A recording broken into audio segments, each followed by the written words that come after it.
Today, I will tell you about the moment when American justice stepped out of the courtroom and into the town square. People didn't sneak into dark alleys to see it. They walked through the front door of society itself, together, in broad daylight. And the execution could become famous before it even happened. Newspapers printed the story, sold the fear, and built the audience. Think about that for a moment. An execution could become tomorrow's headline. Something people discussed over breakfast before going to watch it. The gallows was more than a structure. It was a warning placed in the center of community life, where everyone could see the power of the law. And then came the problem nobody could completely control: the audience. Once the law created a spectacle, people brought their own reasons for watching. Some came for justice, some came for curiosity, some came because everyone else was going, and some simply wanted to see something they would never forget. Imagine standing in that crowd, watching the clock, knowing exactly what everyone had gathered to witness. The waiting itself became part of the ritual, and that was the entire point.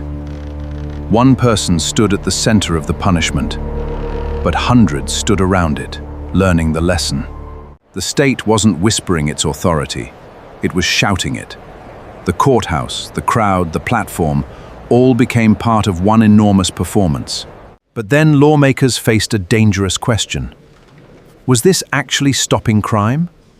Or were they simply teaching people how to watch? Because once thousands gathered to watch punishment, where did justice end and entertainment begin?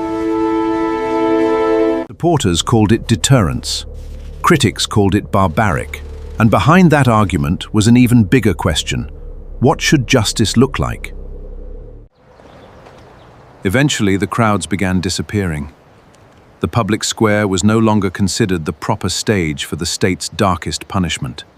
America began moving the execution behind walls. The spectacle was disappearing, but the punishment itself wasn't. The new stage was the prison. Locked doors, controlled access, and almost no public audience. One heavy door changed everything. What had once belonged to the entire town was now hidden behind an institution. Justice was becoming quieter, more controlled, more clinical, and perhaps most importantly, less visible. But why did it take so long? Why did America hold on to public executions after other societies began pushing them behind prison walls? And here's the uncomfortable part. The crowd wasn't only watching the condemned. The crowd was watching itself. Because the real argument was never just about death.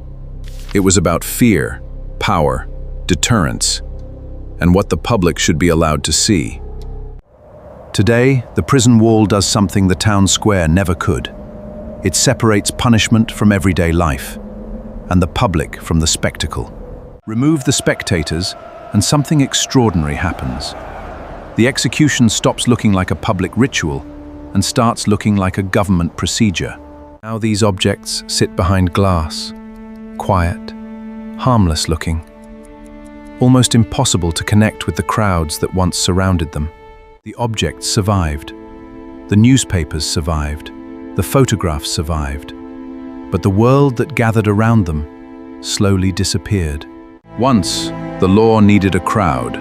Today, the law usually needs a locked door. The punishment may remain, but the audience has changed. But this isn't really a story about ropes, platforms, or prisons. It's a story about power, and how power chooses to make itself visible. So when you look back at those silent town squares, ask yourself one question. Were those crowds witnessing justice, or were they witnessing a warning? Perhaps the most unsettling lesson of history is not what the law once allowed, because we're not only studying the past. History remembers the law. We remember the story. This is Law Recalled.